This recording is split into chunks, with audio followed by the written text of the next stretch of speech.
Well, it's my pleasure to welcome you to the Connecting Community Interests of Bath, and especially if you're attending for the first time or wondering whether this is for you. Your interests, perspectives and participations are of great value.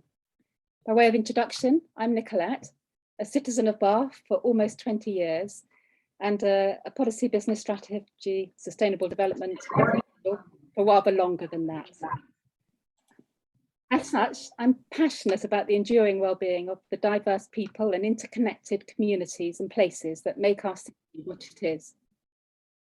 But I'm also aware of the many challenges that are and will increasingly threaten such well-being. Which sort of brings me to why I'm here. It's because informing, working with and leveraging the resource and wider influence of our council will be critical to improving both our day-to-day lives in the face of the crises disrupting them and thriving in the face of the ecological, social and economic challenges that, as with other cities and communities around the globe, are coming our way.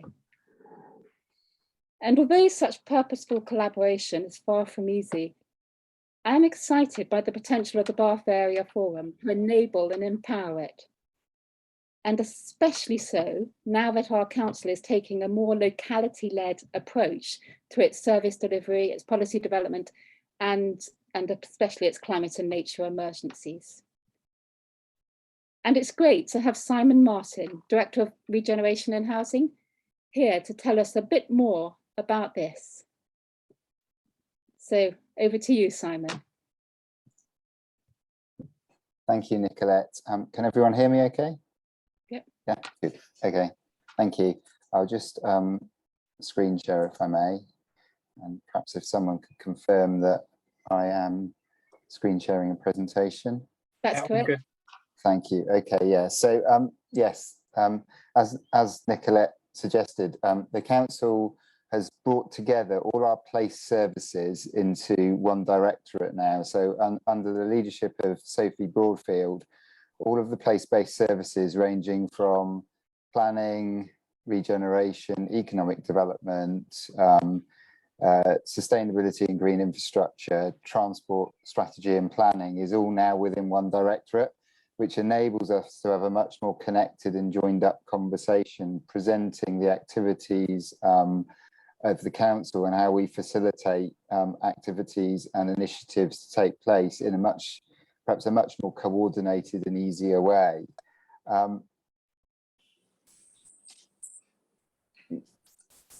Just waiting, has that moved on a slide? Sorry, I'm on a split screen. Okay, thank you.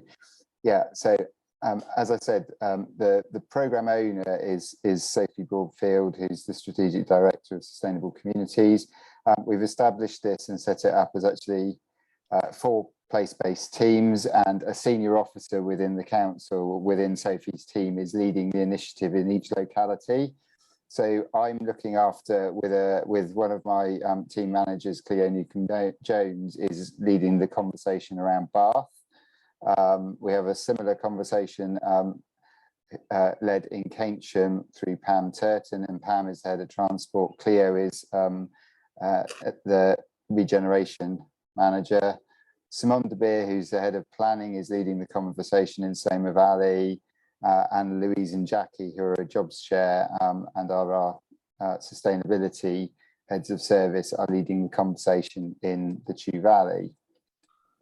The purpose and the objectives of having a more place-based conversation are really to enable us to listen to communities and provide a central point of contact for residents and for the focus of each forum, and to provide that for residents, businesses and the communities to engage with council officers perhaps more directly, to enable a better shared understanding of the issues affecting Bath and the issues that affect you, to build more positive working relationships with local communities and stakeholders, to align our priorities and coordinate projects. And I think this is a particular area because there is a lot of activity that takes place in Bath and a lot of programmes of work and initiatives that affect the city and affect residents and the businesses that inhabit the city.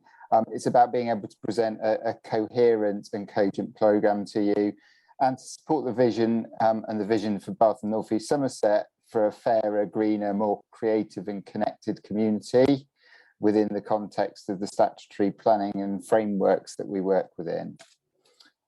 And this was really an opportunity for me to be able to attend this and to hear and listen to you also around some of the issues and concerns that are coming up through the forums to the council. But by way of a quick fly through an introduction for us, just to share with you some of the work the council is doing, some of the initiatives which you will be familiar with, some of them and many of them probably, but just the breadth of work going on, which covers off activity within the city centre, like our vacant unit action project, which has been undertaken from COVID, through the lockdown and the pandemic period, to reanimate and reactivate vacant shops within the city centre to maintain vitality of the city centre, through to our high street renewal programme and activities of programming the high street and the public realm in the city centre to make a more vibrant offer for residents and visitors alike,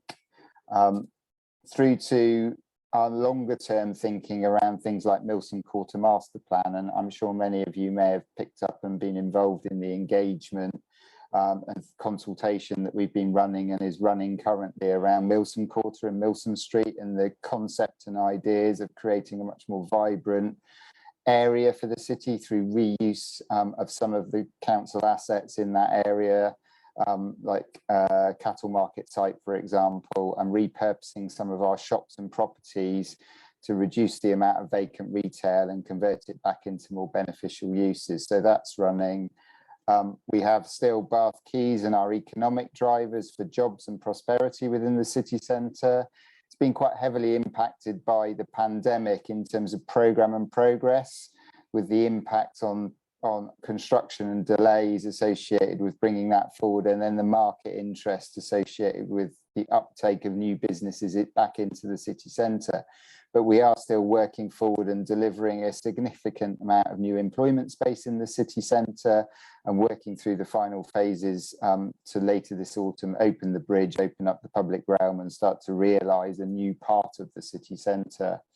And that's mainly focused at the moment on the south of the river, so Bath Quays South, where the former Newark Works building has been regenerated and converted back into a really kind of vibrant new office offer for the city, for really flexible and creative workspace, alongside some more sort of traditional high quality new offices that are highly energy efficient and sustainable for the future for new businesses to occupy.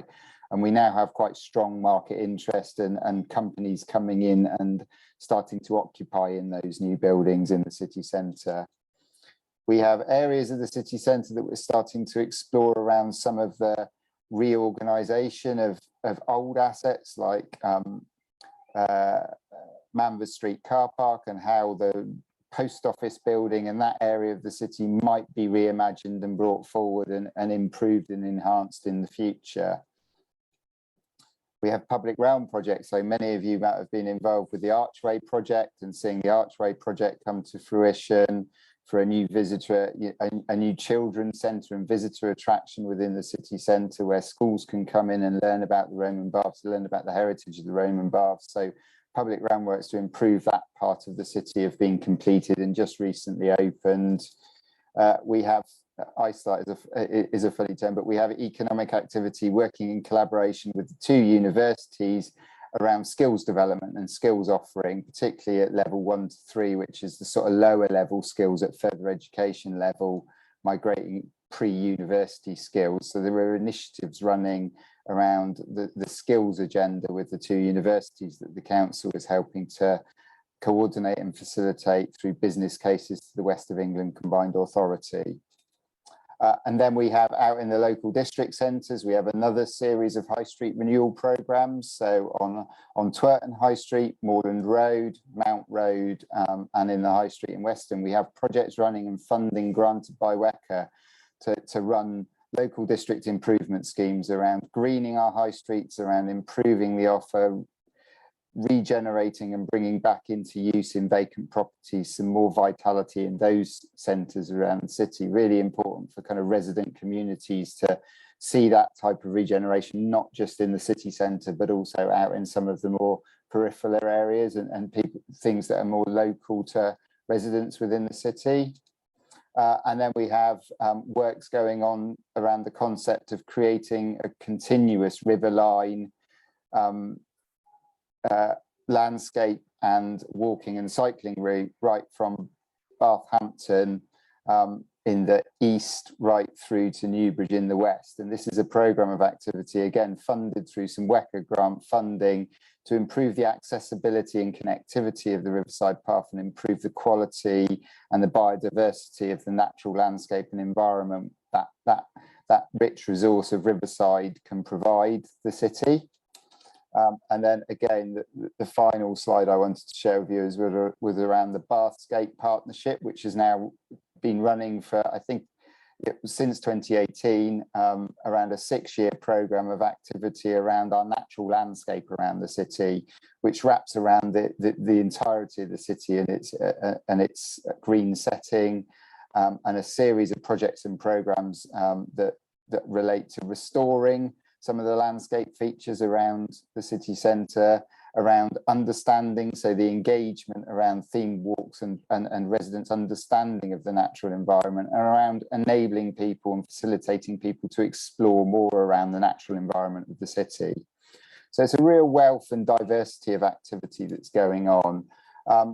The final part of this is then just a quick fly through of some of the transport related initiatives that are running around our journey to net zero. Again, the policy basis of looking at the transport strategy towards how we meet net zero through a planned approach and policy, and then around our city regional sustainable transport settlement, which is a significant West of England grant that's been provided by government to improve active travel, walking and cycling, but also public transport in and out of the city. So there's a significant package of funding being provided to look at the connectivity and walkability of the city centre, making it more accessible, reducing the kind of impact of vehicles within the city centre and improving the environment and air quality of the city centre.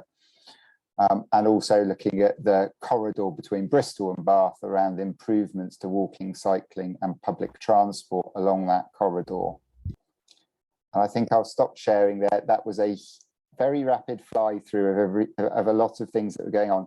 The pack of information and the detail within those slides, Mark will make available to you and share via circulation after. But I just wanted to say that really this was the opportunity. We're providing this sort of as a mechanism to enable a more coordinated conversation for a single point of contact with the council. And the next step is really to be able to listen to particularly needs arising and ideas that come through the forums to enable us to help facilitate and enable those things to come forward. So thank you.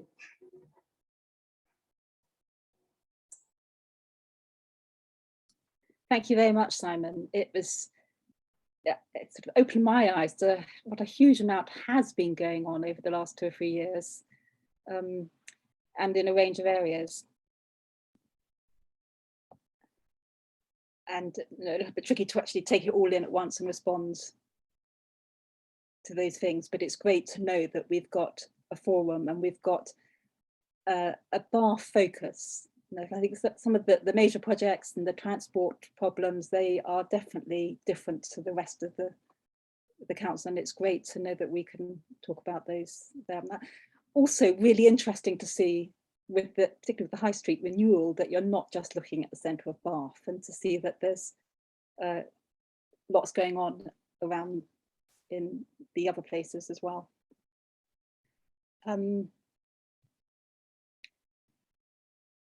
Now, I don't know, I think I very much want this to be a conversation and to bring in some people, lots of other people for, I don't know, either just to introduce themselves, which bit of Bath, which community, which organisation they feel they belong to, if any, and what they see as a burning issue or a big opportunity or anything really, or just to ask a question about what's been said already. We are quite a small group, so I think we can either just show. I can see Rachel. Is it Rachel Hushen, or who would you like to? Yes, hello. I'm Rachel Hushen. I've recently been elected as chair of FOBRA, the Federation of Bath Residents Associations. There is a pretty burning issue, Simon, which, as you sped through your presentation, it slightly glosses over the elephant in the room, really. And that is that all of those ideas have major impacts for travel movements of private vehicles. And we see time and time again within these consultations, like Journey to Net Zero and the Milson Quarter Master Plan, some quite significant suggestions about closing main roads which carry thousands of vehicles per day, particularly in the peak hours, cross city travel, mostly Bath residents conducting that travel. And there doesn't seem to be any suggestion of a meaningful traffic reduction measure. What there seems to be is just a glossing over, well, we're going to close these major roads that are going to be coming through the city centre. They're main roads, they're not residential roads, and they're classified as main roads. And we just don't seem to have a circulation plan for the city or any meaningful traffic reduction measures. And resident groups who attend FOBRA are very, very concerned that the impact will be felt on those city centre, the very little city centre core main roads, that the impact will be displaced and will be felt on many residential roads across the central area around the city centre. And we don't see anything meaningful in any of these consultations that tackles that issue. So, Simon, I think that's for you, isn't it? Thank you. No, I'd very much acknowledge that, Rachel, actually, and welcome to the chairship of FOBRA. I've had many dealings and many meetings with FOBRA in the past over various projects and initiatives.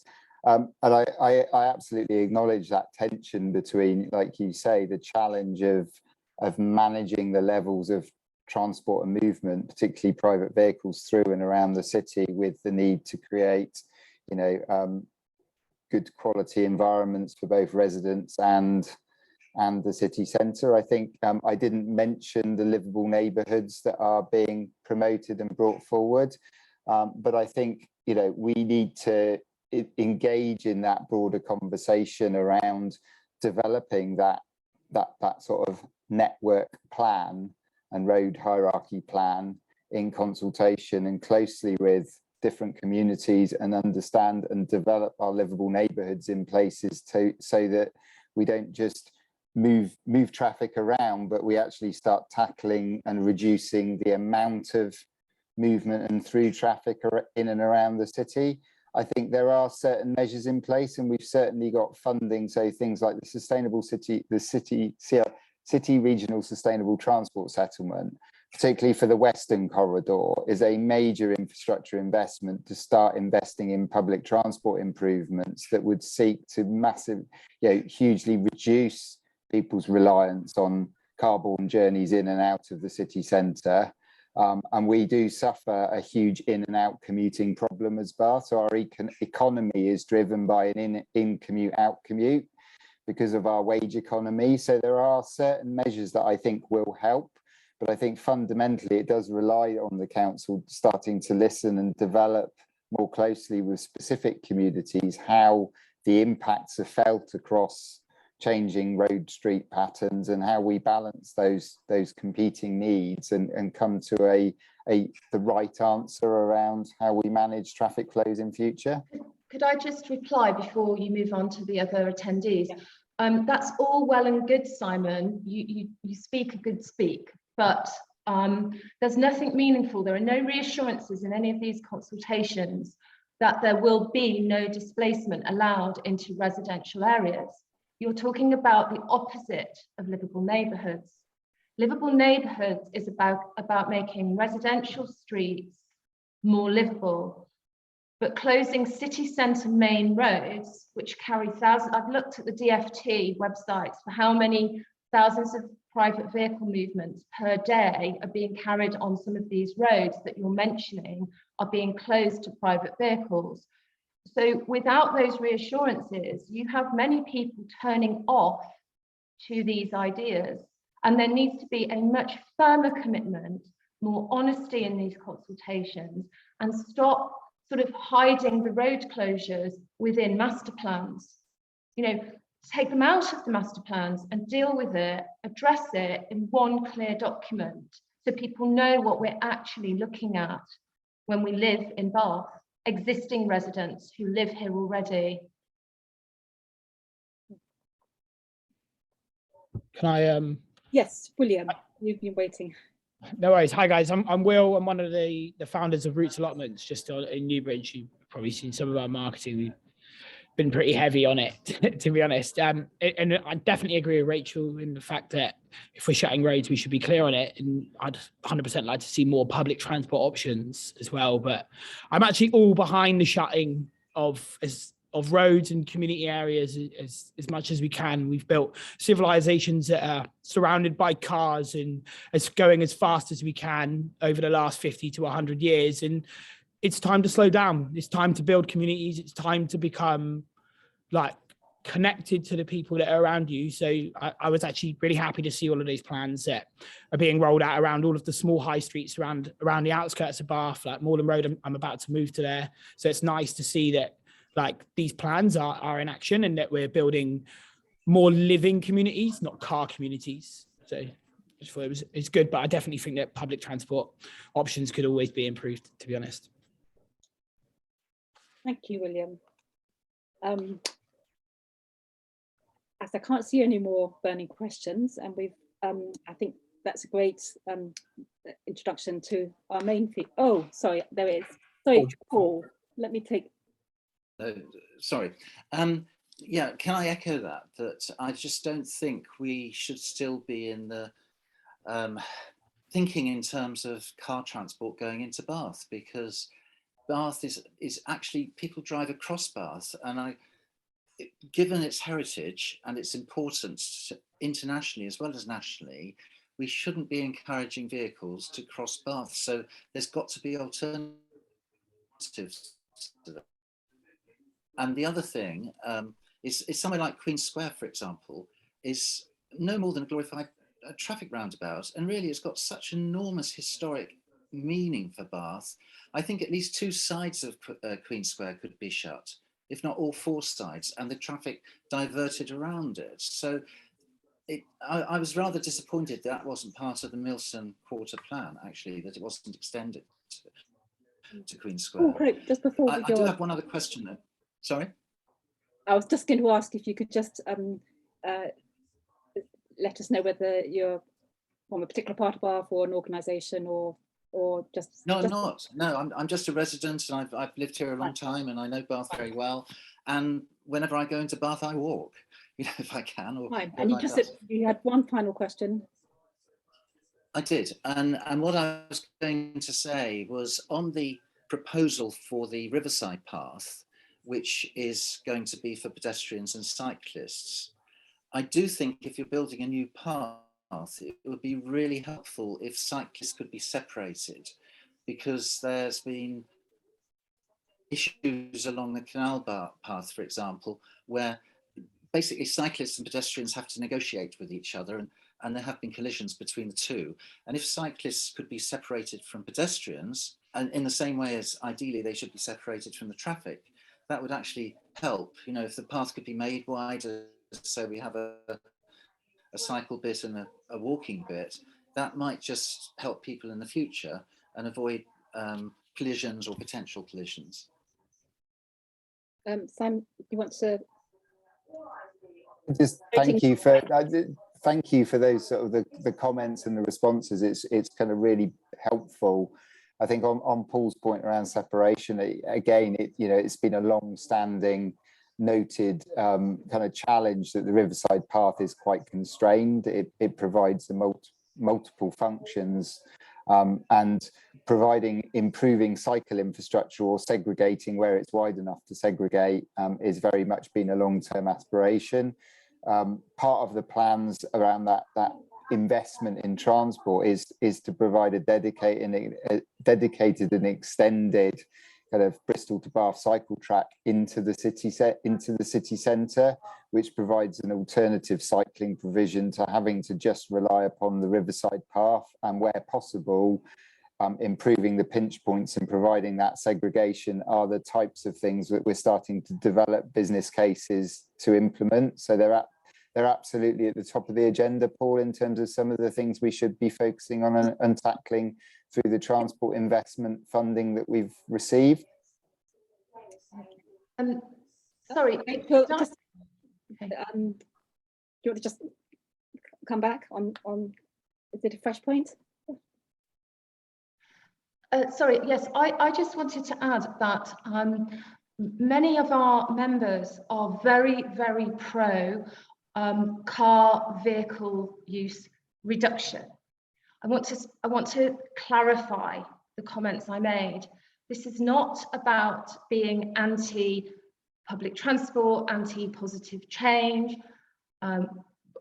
The association that I represent personally is very pro walking and cycling and livable neighbourhoods across the city. My point was a very specific point that none of these plans are actually talking about where this traffic will go. So it's okay to say, oh yes, Queen Square would be lovely if it could be closed here and closed there. Do you realise where the traffic will go if you don't do a meaningful reduction of traffic into this city? So what I'm saying is it's a very difficult task. And starting off by saying the city centre has to be car free, but not looking at where those cars will go is not acceptable. Now, the Clean Air Zone boundary map did a lot of work with residents' associations to make sure that they looked at displacement and tried to mitigate for it. And that's the point that FOBRA wants to make. The same level of proper resident engagement to understand mitigation to stop this displacement from happening is what is required before you make these grandiose gestures in lots of pretty documents. The pretty documents are wonderful, the vision is great, but we need commitment and detail. I think, Rachel, I think you make a very important, strong point now, which I hope will be in the minuted. As I said, I absolutely acknowledge that, and it was a point very well made, and I will definitely take that away with colleagues, and we can respond to that fairly positively, Rachel, because I understand your concern that this isn't about, it's about ensuring that it isn't just a displacement strategy, that things don't get inadvertently displaced into other areas, that actually we tackle the root of the issue, which is how do we create an infrastructure system that enables people to have much less car use, much less reliance on cars, and therefore improves the quality of environment and life for everybody, not just moves it around the city. And I agree with you that I think to do that, we've got to work together to develop that network plan so that we can assure everyone that and evidence and demonstrate that it doesn't actually just move the problem around the city, but it actually tackles it and comes forward with a cogent strategy to deal with the quantity of vehicular movement in the city, which ultimately has to reduce. We have to become less reliant on the car, and we have to use alternative forms of transport and make those available to people so they can make more informed journey choices. But thank you for the comments, and I really appreciate the kind of the honesty and the discussion, because it's very helpful and really kind of, it's a rich and useful source of information. So thank you. Elizabeth Powell, would you like? Yes, can I just make a comment? I'm not representing any organisation, but I've talked about access to the city centre with many people who are in their 70s, 80s, maybe 90s, who are not necessarily disabled, who don't have a blue badge, but for whom lengthy walks, particularly carrying shopping, and cycle rides are not an option. And just to pick up a couple of the points that have been made, if, for example, Queen Square was closed, you've got a building such as Brilsey in Queen Square, which will be quite a long walk for people accessing it. Somebody else I know is no longer able to go to the post office now that it's above Smith's. Because he simply can't get there. So I do think that when one bears in mind closing a lot of the centre, the access issues for people who have not got blue badges, so can't park in places that are available only for those users, at a time when taxi fares are becoming extremely expensive, and often there is no bus access, it's got to be borne in mind if we're going to keep the city centre accessible to a wide range of people.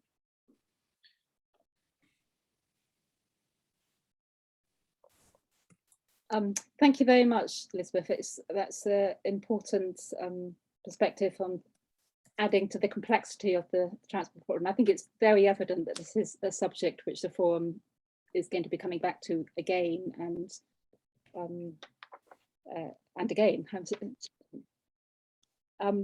However, I think I would like to move on to the next item on our agenda, which is sort of been themed making space for all in our city's nature recovery.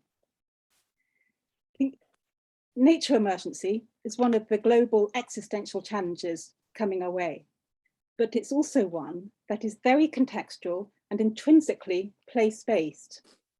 And when we're addressing it, also has potential to bring wider social and economic benefits, and where innovation and collaboration between those inhabiting, stewarding, investing in, or owning the land will be vital. So to sort of open up this topic, we're going to hear from 3 Bath organisations who in different ways are rising to the challenge of regenerating our land, restoring nature, and in so doing, helping Bath people to thrive. Now, I think if we've got William from Route Allotments on first. I don't know, are you, so you, I don't know. I'm ready. You're ready. So I don't have a PowerPoint. Sorry, I'm not really a PowerPoint person. But hi everyone, thank you so much for having me. I'm Will, I'm one of the founders at Roots Allotments. I'm a farmer's son from Bath. My parents are farmers at Newton Farm Shop. So we farm that and we're Dutchy tenants. And I don't know, is anyone here not seen us or anyone seen us? I'm going to be a bit more interactive, I think. So put your hand up if you've seen Roots Allotments and you've seen our advertising and you've driven past the site and you've seen us.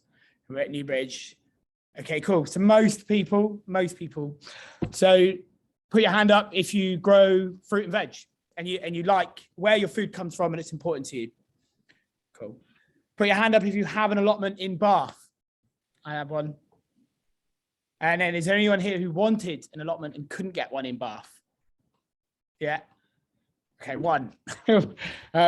So we started this business between a few of my friends. I was living in London, and food is an integral part of my life. You know, I've grown up on a farm. My parents have a farm shop. Everything about my life was always about buying and eating local food.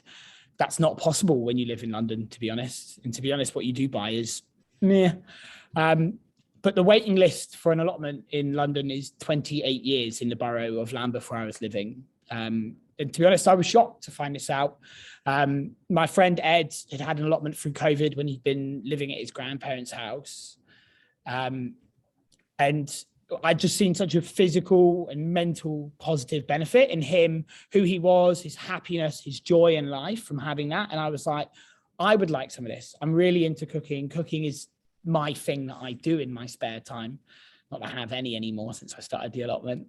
And that, so I was kind of sad to find out that this was not just a London problem, which, to be honest, you'd expect it to be a problem in London, but a problem all over the UK. So across the UK, there are well over 150,000 people on council waiting lists. 50% of those waiting lists are shut to the public because the waiting list is longer than the number of plots that they have available. And then, so that was the main first issue that we identified. I also identified a few other issues, so alongside a long waiting list. So Bath is 2 to 5 years on average. Bristol is 16 years in some places if you want to be on a specific plot. Some people are waiting 30 years. Derby is 16 years. Northern Ireland is 28 years. Like, these are incredible numbers, like lifetimes to wait for a plot of land just to feed yourself. And the councils are just building on them everywhere. We've just got rid of the allotments in Bath Eastern, actually not to be built on, to be honest, but for a giant walkway from the edge of town all the way out to Bath Eastern, which is kind of nice, but it's a shame for allotment holders. But alongside the long waiting list, we also identified a few other problems. So it's access to them. We also identified a massive community issue. I sort of raised this with Simon's point earlier, how sick of cars I am and how segregated our communities are, how isolated we are. We've built these communities that revolve around televisions and cars. So it's no wonder that people are feeling sad and lonely and isolated and depressed. And we've got a generation of people that are unhappier than they were before. And then we also identified a bit of a lack of a knowledge gap, a skills gap. People, if you're my age, I'm 27, I want an allotment. Okay, I've got to wait 5 years. I don't know where I'm going to live in 5 years' time to start with. I have to get the allotment as well. But then I don't know what on earth I'm doing. And I turn up to a council allotment and I have to spend 30 to 50 hours clearing some thicket and then learning what to plant. So instead, what we did was we flipped this model on its head. We put 300 and we're at 298 built. I have a few more to build. We're at 287 sold. So we have 13 plots left in Bath. But we put a layer of compost down using no dig. So we don't dig the soil. It's better for the environment. It's better for the health of the soil. It's less eutrophication, less damage to soil. And then we provide ready to plant beds where we teach people how to grow their own food and how to connect with nature again. By 2025, only less than 30% of people, over 30% of people are not going to have access to any outdoor space as part of their home. If we keep farming off house building projects to companies like Taylor Wimpey, we're going to keep building tiny, tiny gardens with no outdoor space, and people are going to feel sadder and sadder. We are hunter-gatherers. It is part of who we are to be outside and to be connected with nature. But I'd love to answer any questions anyone's got about the site and anything that we're doing as well. That's my pitch, I guess. Thank you very much, William. I'm going to use my chair's prerogative to ask a question, which I'm very interested in the business model. So do people just buy the allotments and pay for the great question, the lessons, or do you are you a profit-making one, or are you a community enterprise, or is there something structural about the business which is building in that connection with nature, that connection with each other? Yeah, great question. So there's a couple of questions there. So we're a monthly subscription service. You pay every single month. You get access to a plot of land, and the size depends on how much you're prepared to pay. We start at $9.99 a month, so hopefully it's accessible to everyone. And most of our packages have generous discounting schemes for those on income assistance, housing benefit, social benefits, or anything like that. Those that need more help to get access to food, essentially. In terms of it, yes, we are a profit-making business. quite frankly. Not as profitable as I would have hoped, and it's going to take several years to pay back the investment. It's a very expensive business to set up. But in your $9.99 a month, you get access, you get a plot of land with compost on it, you get seeds, you get plug plants, you get tools included, so you don't have to lug these around. So if you want to walk or cycle to site, it's not a problem. And you get educational courses where we're going to teach you everything included as well. I forgot what the second question in that was. I think I have two, but No worries. I didn't want my questions that I'm against you making a profit. I was just Well, of course, I wouldn't. in fact, I'm quite relieved that you are getting a fair return on all this effort and investment. But That'll be a few years, but yeah. Anyway, let me take actually Mark. It's got his hand up. Let's hear from Mark. I know, yeah, very quick question for you, William. How many people who've taken the plots in are from Bath, and as a percentage of people? I mean, from Bristol. I mean, coming from elsewhere, yeah, that was Yeah, I think our furthest person comes from Aylesbury. We've got a couple of people from Trowbridge as well. So people are prepared to travel from it for this, you know. The waiting lists in Bristol are extortionate as well. We're currently in the process of negotiating 2 sites, one in South Bristol and one in North Bristol. I don't have small ambitions, unfortunately, to stay in Bath. But I don't think the proportion is that high. We definitely get a lot from Keynsham, but then Keynsham's only 15 minutes up the road, you know. We're on the cycle tracks. If you want to cycle from Bitton, you can. Someone kayaks from Brislington every time, which is great. But the actual percentage, I'm not 100% sure, unfortunately. Rachel. I think what you're doing is absolutely brilliant. Just a couple of questions, really. Do you need more land? Where are you going to get your land? Where are you going to get your land from? Also, are you working in partnership with trying to become the social value aspect of development and regeneration projects? Because yeah, we are good. Because so you should be. We've spoken to a couple of housing developers. We're looking at different sites around the UK, them factoring us in. Yeah. You know, the whole point of our business isn't, for me anyway, my business partner, Ed, is the grower. He's the grower. For me, it's about community. Community is the heart and soul of people.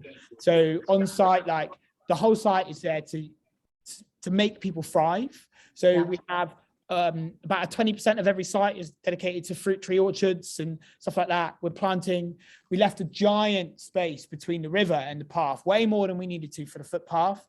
We're going to plant edible hedgerows all along there to feed the local public. We're planting the edible fruit trees, wildflower meadows, you know, so it becomes a community place for people to come, really. And yeah, we're in discussions with a couple of different house builders around the UK looking at different sites as well. Some of the higher towns. I'll get your details at the end, because that's the world that I'm in professionally, but in London. So yes, please. Great, yeah. I'm going to move on to Alice. So if you've got any more questions about this, hopefully we'll get some time at the end, because when we've looked at all 3 of the themes, and you can come back to them. But I want to move on now to Gwendon. I hesitate to pronounce your name, but maybe you will when you introduce yourself. At Bath City Farm, which is another gem in our landscape city.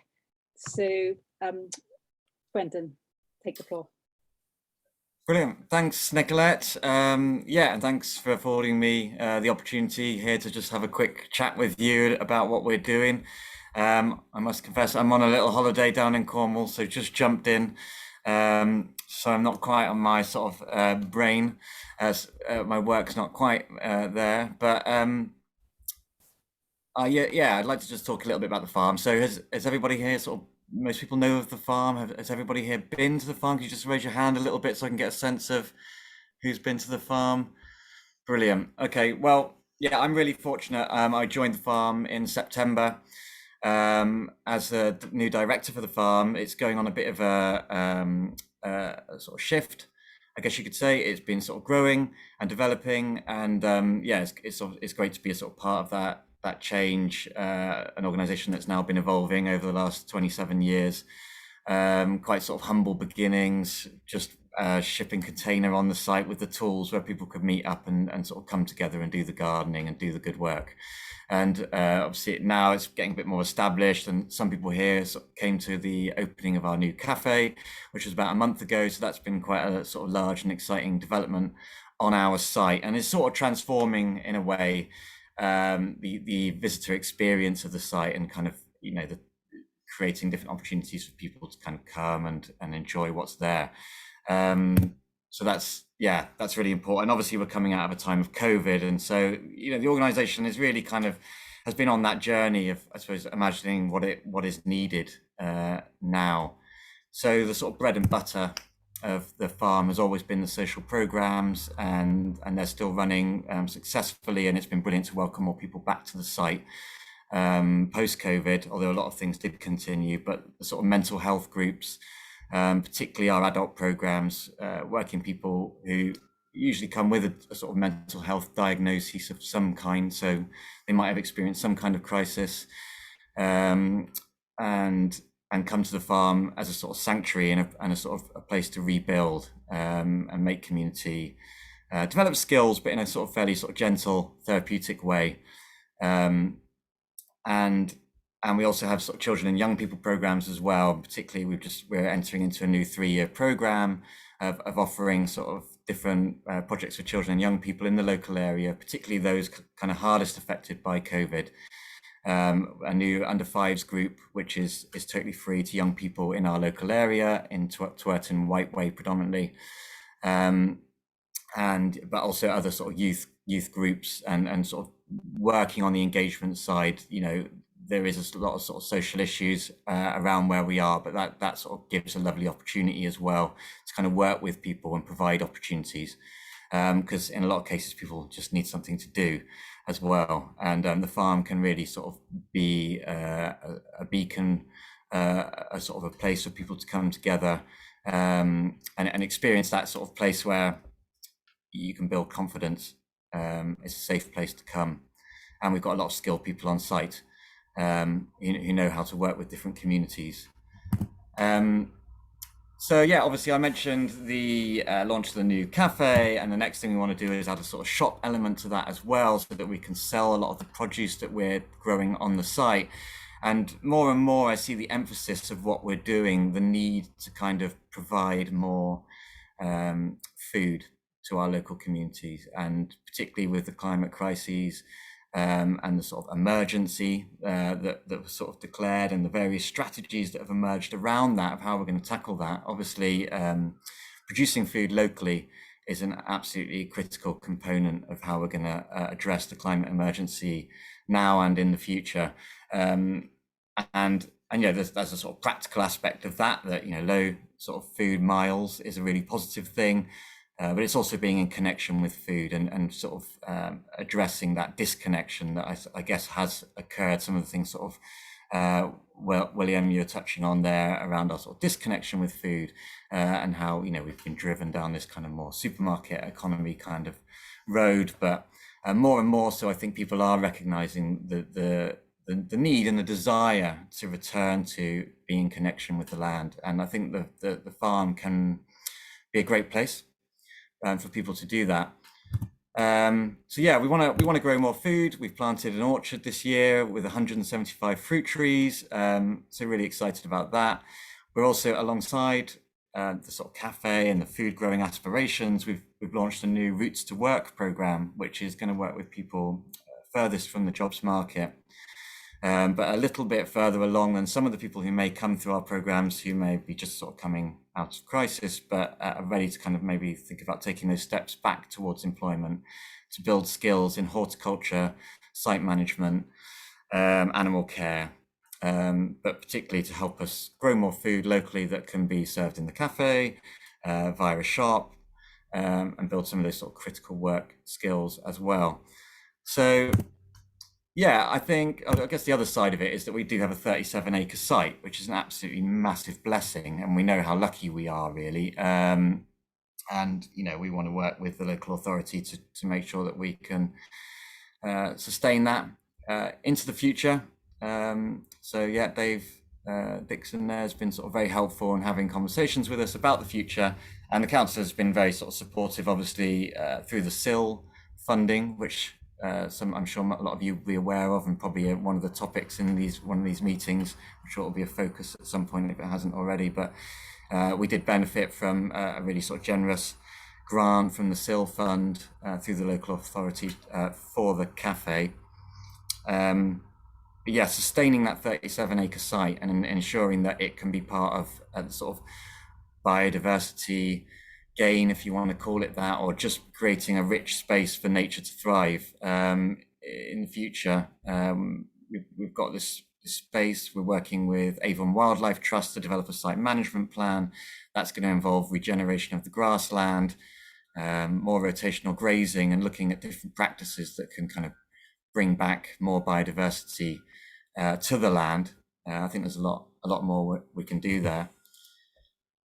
And yeah, I guess the main overarching aspect for me is that City Farms are on a journey. You know, we're sort of supposed in the 50th year anniversary of City Farms this year, since when Kentish Town Farm first opened. And I think back then, you know, it's always been a place for particularly sort of young people to have that rural experience, who may have grown up in the inner city, and that is still as important now as it ever was. But I think we've got other challenges as well now, which make City Farms, you know, increasingly important marginal spaces within our sort of city environments, and so yeah, really kind of excited to kind of keep continuing to imagine what that can be. But I think it definitely involves growing food and connecting people with the land, and building communities. Yeah. So thank you for giving me a bit of time, and I'd be happy to answer any questions.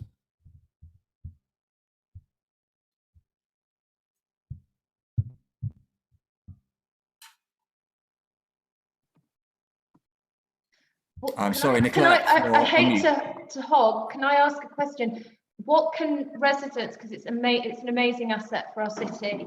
I don't know enough about how your business model works and your funding structure is. I mean, is it a case that you struggle year on year to kind of balance the books? Do you need help from residents to continue to help fundraising to retain this asset? I mean, that, you know, what can we do to help you keep this amazing asset in Bath? Thank you, Rachel. Yeah, I really appreciate that question. Yeah, I mean, the landscape is changing a lot in terms of funding. We are a charity, and you know, we have been quite successful with grant funding, but it's you know, it's never ending, and you know, the more we do, the more we need to fund. It's quite simple, really, and we've got lots of other projects in the pipeline as well. But yeah, there will be probably sort of a crowdfunder campaign potentially later in the year, so you could keep a lookout for that. I mean, there will always be bits of fundraising which we need to do, but obviously just come along and support us. You know, come and visit our cafe or attend an event, and that's the main thing, really. Get involved if you can, if you know you live around Bath, or follow our marketing. You know, join our newsletter, and then you'll be kept up to date on any kind of fundraising appeals we might be organising. But yeah, I guess the other aspect of the sort of wanting to develop more of the social enterprise activities is slightly in response to a changing landscape in regard to funding. So we need to kind of be, yeah, on our own. Don't forget that we residents associations across the city have really large databases, and we're very careful and we protect those databases. But when people want to share information for community-driven events, at the touch of a button, we can reach so many people who are already engaged in this city. So if you've got events or you want to promote Bath City Farm, you know, make sure you contact the team at FOBRA, and we'll make sure that we get it out to all of our members, who can then get it out to all of their members. So don't forget about that sort of asset. Brilliant. I'll make sure I take your contact before the end of the meeting. Thanks. Nicolette, you're mute. Nicolette, you're mute. Thank you for telling me. I was going to say, has anyone else got any questions or comments for Brenton, or shall we move on to our next speaker, which is Lynn? And if you do have any questions for anyone who's spoken, I think at the end we'll just have a free sort of round of questions or comments to anybody from anybody. So Lynn, I think Mark is on. Is sharing some slides for me, thank you. Just waiting for those to go into slideshow. Here we go. Okay, I'm really pleased to be here, and I think this is a really complementary set of three inputs here. William setting up something for people perhaps who need to learn to grow, but who maybe can afford a sort of reasonable cost around that. Brendan working, including with people who are far from work, from employment and those kinds of things. And I'm going to bring into this a bit more of a sort of policy shape, all of us passionately concerned about food and feeding local people. So just a quick bit of background. Transition Bath, part of the Transition Towns movement, which started in the UK, actually in Totnes in Devon. We're a charity, and our aim is around building sustainable communities which are resilient and as self-reliant as can be, because all of the problems that are on our shared horizon require that. And if we just move on to the next slide, thanks, Mark. Then just here stressing that Transition Bath is very complementary to all of those national lobby groups and think tanks that are pushing the government and pushing at sort of higher political levels to get the frameworks that we need to support the kind of work that we're all talking about. But Transition Bath is much more about starting from the ground, the local people, the ground up. So with that, we would have some overlap with people like Rachel and the residents associations, which are very much ground up responses to policies. So just on the next slide, thanks, Mark.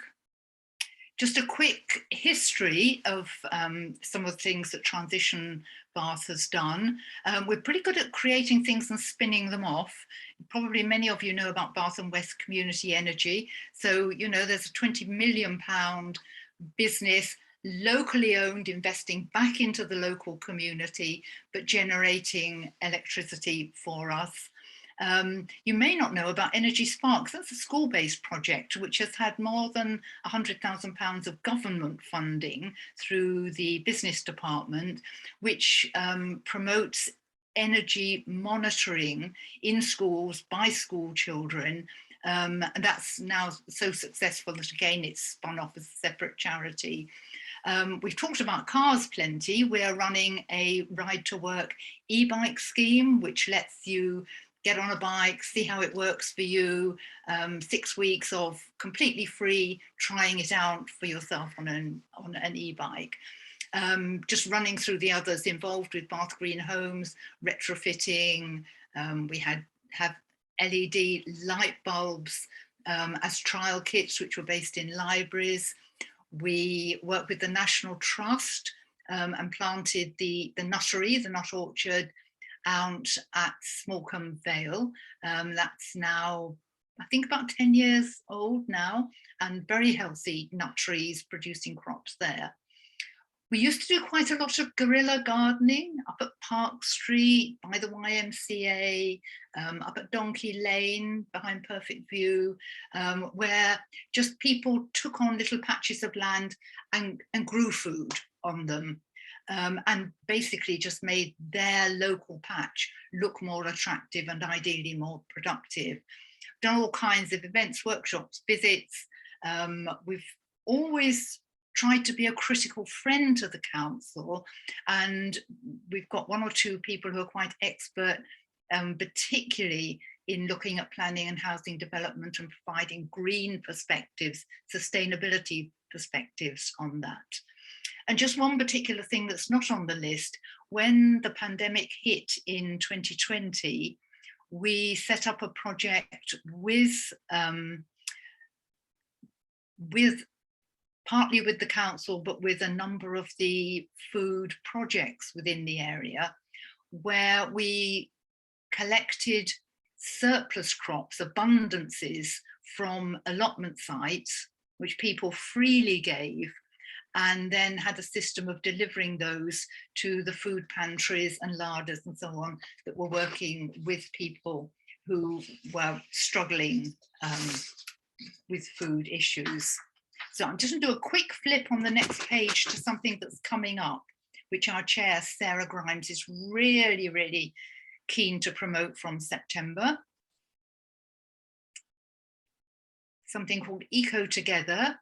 We've almost completed a small work pack which will support groups coming together as neighbours or as interest groups and just looking at how they together could do something that tackles climate change in some way within their own interest area, their own livelihood. And some of those things will be food things, some of them will be other things, of course.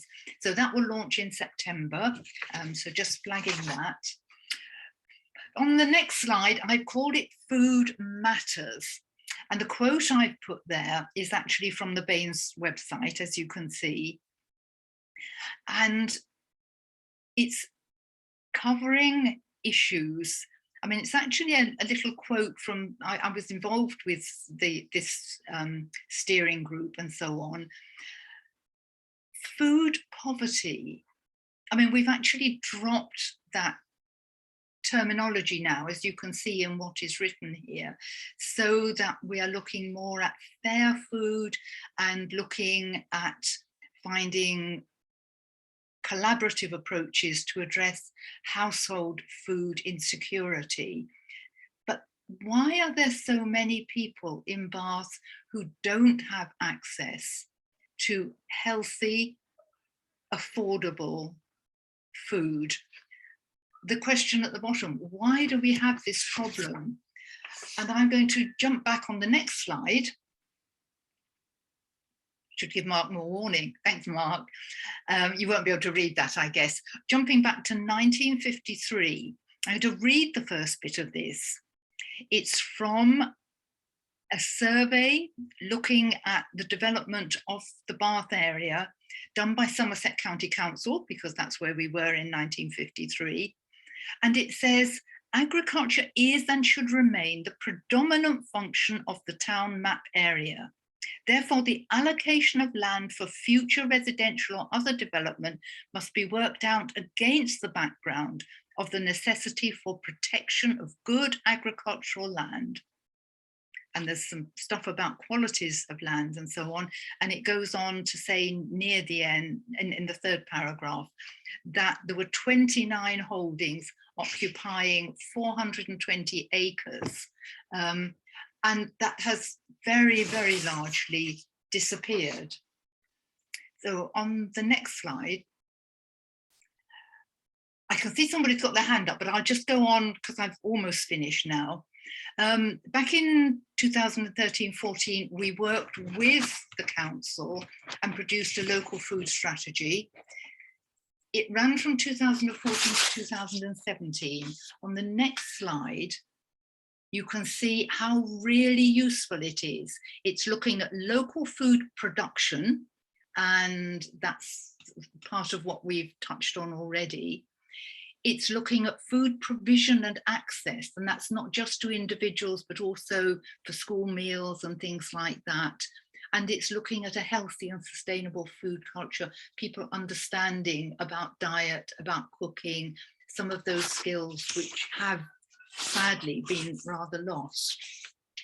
So on the final one here, just a quick look at our Transition Bath food group priorities, because we have a number of streams of work. We have the energy stream, the transport stream, and so on. But my concern, the bit I lead on, is food. Really interested in ecological mapping to feed this idea about where the land for growing is into the planning system, so that it sits alongside housing, leisure space, other needs. They're all important. It's getting the right balance of the right things in the right place.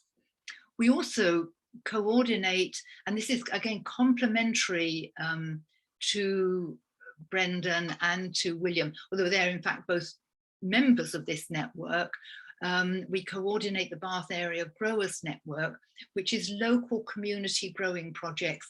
So that's things like Alice Park and a number of different, Bath Organic Group, Community Garden down in Victoria Park, things like that. We're obviously looking at supporting our own nursery, but hoping to develop some more community growing spaces, but mainly just doing anything we can to talk about sustainable local food and get it higher up the agenda.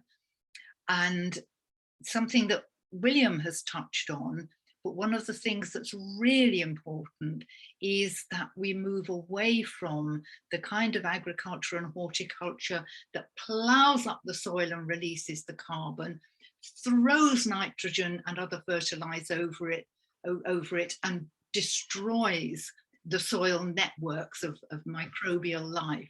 It's essential that we keep the carbon in the soil and that we grow by much more sustainable things, as I know both Brendan and William will.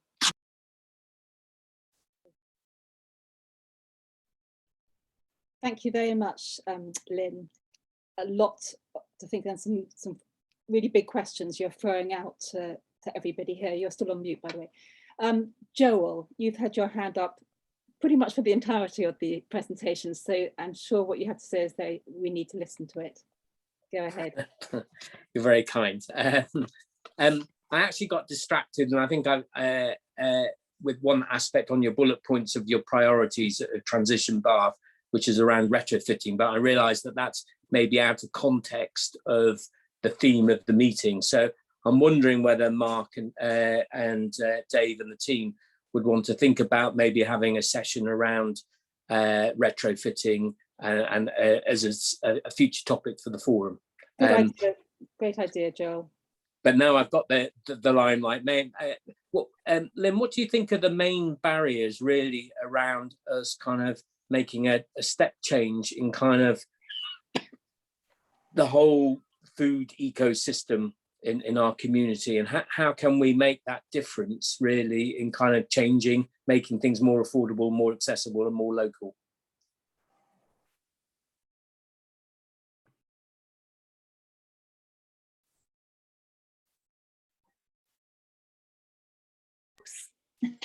Let me just reflect back to that really useful, helpful and generally very positive input that Simon did at the beginning. I realise you may have missed that, Joel, but he talked about all of the areas of development around the city, improving the public space, including retail, improving employment and all the rest of it.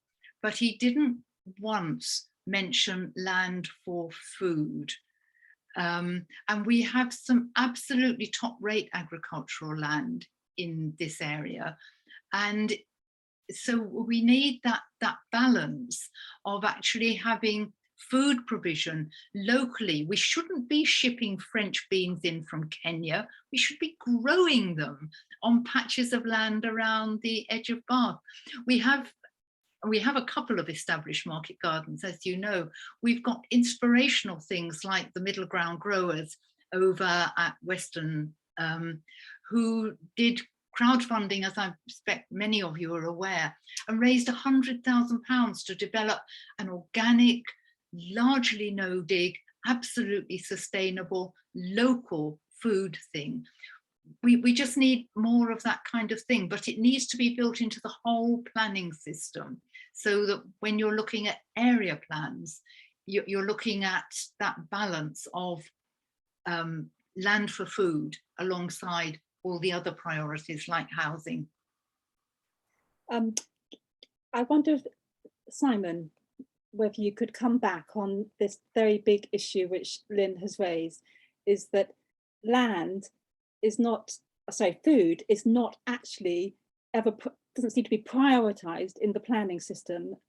And given that it's so critical to the climate and the nature emergency and to people's well-being, why is this?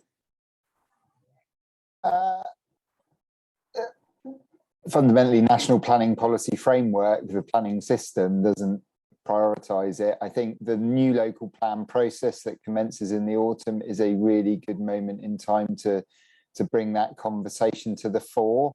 And I didn't cover it within the city centre, but the city centre probably is the one location in the district that has limited access to provide for growing opportunities. We have actually, and it was part of the theme of looking at Milsom Quarter as a master plan, was to look at, are there options for hydroponic growing within the city centre, within the vaults, within areas of the city centre that could bring forward food production? But I do think the relevance of what we're trying to do in the city centre is around connecting markets to suppliers.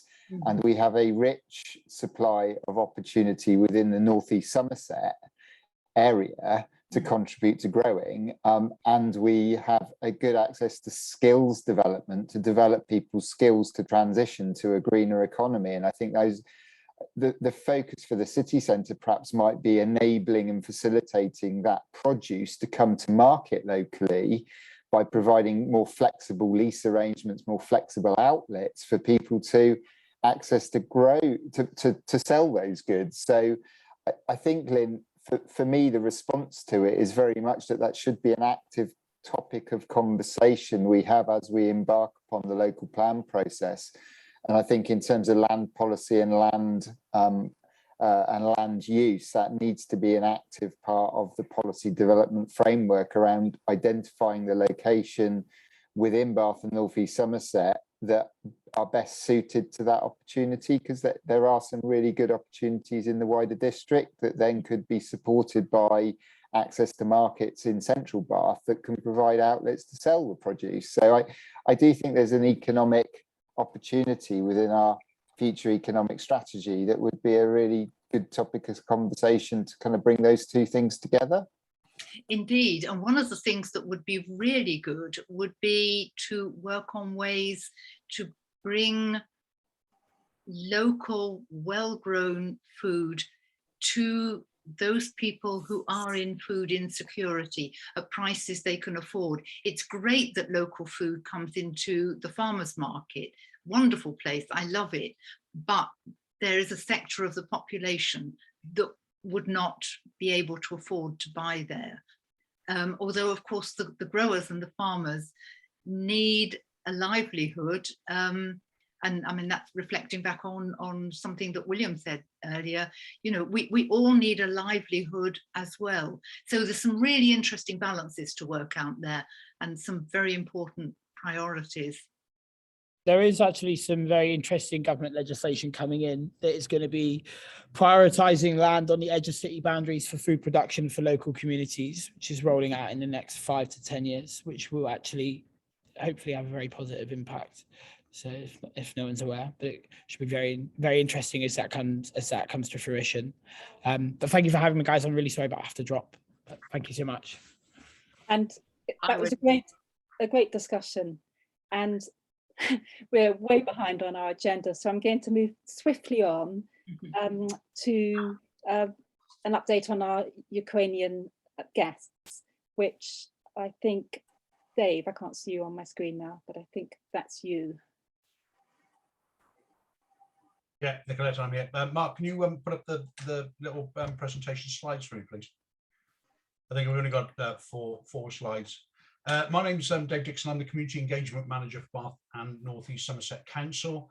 But since March 2020, I have been, having volunteered, I was redeployed with my team to the Community Wellbeing Hub at Peasdown St John on the Business Park. And for 18-20 months, we did all things COVID. And just when we thought we were going to go back to our day jobs, although we were still doing our day jobs, all the trouble and the war in Ukraine started. And so a small team of us have been working on your behalf in Bath North East Somerset Council, dealing with our Ukrainian guests. So if I have the first slide, please. So just for clarification, and I'm sure most of you probably already know this, there's obviously currently there's two schemes in operation. There's the Ukraine Family Visa Scheme, which is where local Ukrainians who live in Bath and North East Somerset have brought in some of their relatives from Ukraine, and that scheme runs completely separate from us. But the scheme that we're involved in is the Homes for Ukraine sponsorship scheme, where individuals and families from both schemes under both schemes are free to live, work, and access public services and benefits within the country. So the figures to date are, we have got 134 sponsors in Bath and North East Somerset, and we've got 300 guests currently matched as of last Friday. 83 of the sponsor homes have received guests so far, and to put things into context, we have got 1,050 sponsor homes that have been put forward in Bath and North East Somerset on its own. And so far, we've only managed to get 83 of those homes to actually receive guests, which is 179 guests have arrived so far, including 71 children and young people. The vast majority of them are mothers and children and older people, because obviously anybody between the age of any male Ukrainian between the age of 18 and 60 are in Ukraine. So if you look by forum area, you can see on the little thing on the right hand side, Bath's got 61 out of the total. Bath Avon's got a few. There's a lot in Keynsham. There's quite a few again in Chew and in the Summer Valley. And one of the reasons the area is so popular, to be honest, is the proximity of Bristol Airport, and obviously the regular flights by EasyJet and Ryanair out of the main population hubs in Poland and Romania. So if we can have the next slide, Markham, please. So council has a duty to undertake a certain amount of checks for each sponsor's house. So we are housing people visit the accommodation, partly to check that it's actually there and it exists and it is a valid household or property, and then to check that it's suitable for the guests that are proposed to be taken. We undertake DBS checks on the sponsors and all those of the age of 16 or above that are in the household, and that's before the people actually arrive. And then after arrival, we complete what we call the safeguarding checks, including visiting guests in their accommodation to make sure that there are no serious concerns, which is called the welfare check. And once they get through those series of checks, then the grant payment that's available to sponsors, which is £350 a month, is able to be paid to them, backdated from the date when they take their Ukrainian guests on board. And then ongoing, as part of that, we do regular visits on some of the families that have been here every 5 or 6 weeks, and some of them have been there for that length of period. And we help the guests and sponsors access all sorts of services, GPs, dentists, all sorts of different things, help with accommodation issues. And also we've got a specialist team in adult and social care that can help us with our safeguarding issues. Financially, so when a guest arrives, each individual guest, irrespective of whether it's an adult or a child, they will get a £200 grant on arrival, and the sponsors will get a £350 thank you payment paid 1 month in arrears once the accommodation checks have been completed. And then again, as they are encouraged to access universal credit and to look for employment, we obviously provide support through the Community Wellbeing Hub in supporting them to do that. So the next slide. So the welfare checks, which are pretty thorough and become actually quite complicated on occasions, because obviously with a lot of people, lots of our Ukrainian guests have got absolutely excellent English. Some of them, their English is not so good. Some of them speak Ukrainian. Some of them, particularly the older guests that are coming, speak Russian. And so again, we've got a whole host of interpreters and access to an interpretation service. And sometimes we have to do those visits with the support of an interpreter. And usually by the time we do the paperwork, travel to the location, because often they could be down in the middle of the Chew Valley somewhere, undertake the visit itself, get back and do all the paperwork. It's about 3 or 4 hours a visit. And we go in teams of 2 because actually the visits are sometimes upsetting and very emotional. And some of the people that we are dealing with and talking to are traumatized. And so we work out with the team we've got of about 8, we can probably do 2 or 3 a day. So at the moment, we're about 60% through the visits that we need to do, and they're ongoing. And by the time we get to the end of that, we'll have to go back and do the follow-up ones. And the welfare visits, we try to schedule them as soon as reasonably possible after the guests have arrived. And during the visits, like I said, health services, schools, which is a big thing, emotional health and wellbeing support. We've got access and support from Bath Mind, money and benefits, again, support with the community, the CAB, and also Bath Welcomes Refugees, who we are currently funding to help support us with some of our Ukrainian guests, and their support has been invaluable. And the obviously the council's website. And basically, we're keen to link up to the local support and obviously to let people know what is available locally for those Ukrainians in particular. So I think I've got one more slide left. So the number, the 0300 24/7 0050, that's the Community Wellbeing Hub. And that number was set up in March 2020, primarily to deal with COVID, but now it's incredibly useful as a system of being able to provide support for our Ukrainian guests.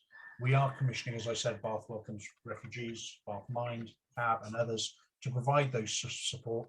Hosting events, we've got a dedicated newsletter, and a grant scheme will shortly be available for local groups to be able to support Ukrainian guests. And at the moment, like I said, we're about 60% of the way through. Not all of it goes as we would like. We've had 3 or 4 of our Ukrainian guests who have arrived, who've since then gone back to Ukraine, usually because they've left husbands, wives, sons, brothers, an extended family that needs support back in Ukraine, and they've literally gone back from Bristol Airport back to Poland and then across the border by land. And we have had 4 separate hosting families where basically it hasn't worked. And actually we've had to take the Ukrainian guests out of the sponsors' family houses and look to house them in other accommodation. But thankfully, that's a very, very small number. And that's it. I think that's all the slides. If anybody's got any questions, or Izzy, I can see you're here from Bath Welcomes Refugees. Izzy, have you got anything else that you'd like to say that you think I've missed? Yeah, I mean, as you can see, we're running out of time. I was asked to come and talk a bit about the organisation, which I'm happy to do, but I don't want to take up too much of people's time. But yeah, I mean, Bath Welcomes Refugees, we've existed since 2015, so we're kind of here to support all refugees in Baines. So we existed kind of before the Ukrainian scheme. We've supported, I think, over 160 individuals. We've supported Syrians, Afghans, asylum seekers of all nationalities, and also people who are part of a like Safe House in Bath for victims of modern slavery and trafficking. So we've got quite a wide range of our work. There's a couple of familiar faces on here of our like volunteers and members and people I've met. The Ukrainians, I mean, yeah, we're working very closely with the council and being commissioned by them. We're doing a lot of work for Ukrainians on the family visa scheme, because they're often in a very difficult position because they're not eligible for the £200 given to the people on the Homes for Ukraine scheme. And I think the assumption behind that is that they were going to be staying with relatives, but actually there are people who've come and they've brought kind of cousins and grandparents, and of course have no financial means or space to support them. So we've done some quite intense work with a few individuals in particular who've just come over here with kind of, you know, no resources, no money, and of course lots of trauma and language needs as well. A lot of our work, we're responsible for ESOL provision, so English language learning, and we have kind of teams of volunteers who do like amazing one-to-one work with refugees. People come and well, I mean, there's huge barriers for anyone moving to a new country, just in terms of the administration and bureaucracy involved, but even more so when you come without the language, without any community support links, likely to have kind of mental health difficulties, as I said. So our volunteers work one-to-one with people, and they help them find work, deal with benefits applications, kind of all sorts of practical things in terms of like furnishing houses, getting gardens sorted, getting used to like a different climate. Yeah, we do donations, general social support as well, showing people how to use the bus, kind of, yeah, really important cultural things. We found that, I mean, in some ways, the Ukrainians have had an easier job settling in than people from Afghanistan and Syria, just because it's less of a cultural gap. But I mean, there's still massive barriers and massive differences. And of course, people don't really want to be here; they want to be back home. So yeah, it's difficult for people settling in a new place. But yeah, that's us. Thank you very much, Izzy. That's really, yeah. I'm very aware we're short of time. So I just want to do a sort of 3 minutes, some things I want to say before the end of the meeting, but I think we can stay on. For those of you who can stay on and want to ask the question, I'm sure you're welcome to. So I think the first thing is, this is the first time I've chaired the Bath Area Forum, and I think generally we're very keen to learn what people want to do in these meetings and what they found useful. So I think Mark's just put a quick poll on there. So if you could fill that in, that'd be great. I've also know lots of people have said, as we've been talking, themes and topics which you want, which we will note. But also, if other things come to you, do get back to Mark and Dave and suggest that.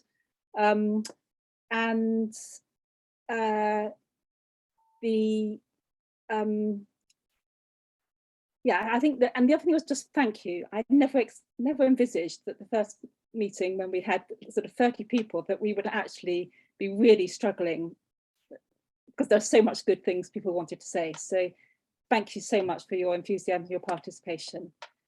And I can see Dean's still got a hand up. I can't actually see Dean, but if you're there and you've got something you would love to say, do say it. Oh, thank you, Nicolette, and excellent chairing, by the way. Yeah, so for those that don't know, I'm Dina Romero, and I'm a councillor in Southdown and also a cabinet member for Children, Young People and Communities. And I just wanted to say thank you very much to Dave and also to Izzy for their presentations. I'm sorry Izzy's had to go, so I will forward my thank you to her separately.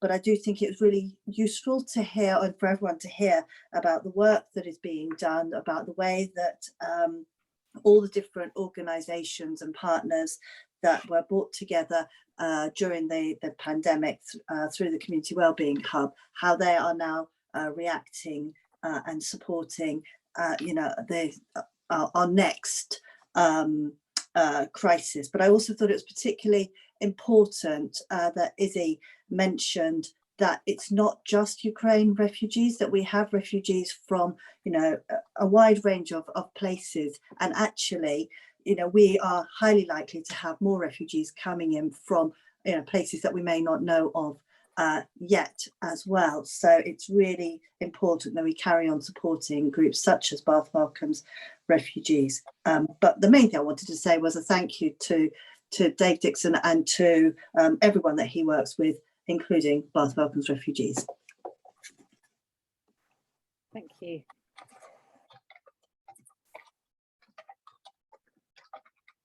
So I've actually got 1 minute left. So if there's anybody who wants to say anything, or otherwise, I really hope we'll see you and a whole lot more people in our next meeting in September.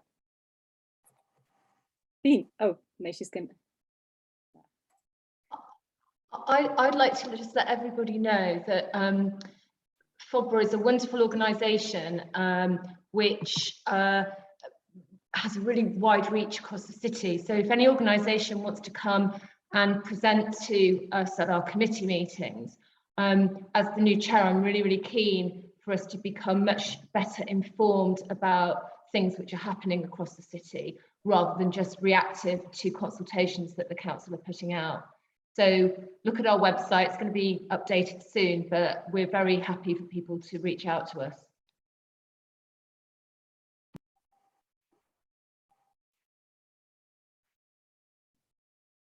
Thank you, Rachel. And I'm going to say, I think we'll leave it there. So thank you very much again, all, and see you in September. Yeah, thank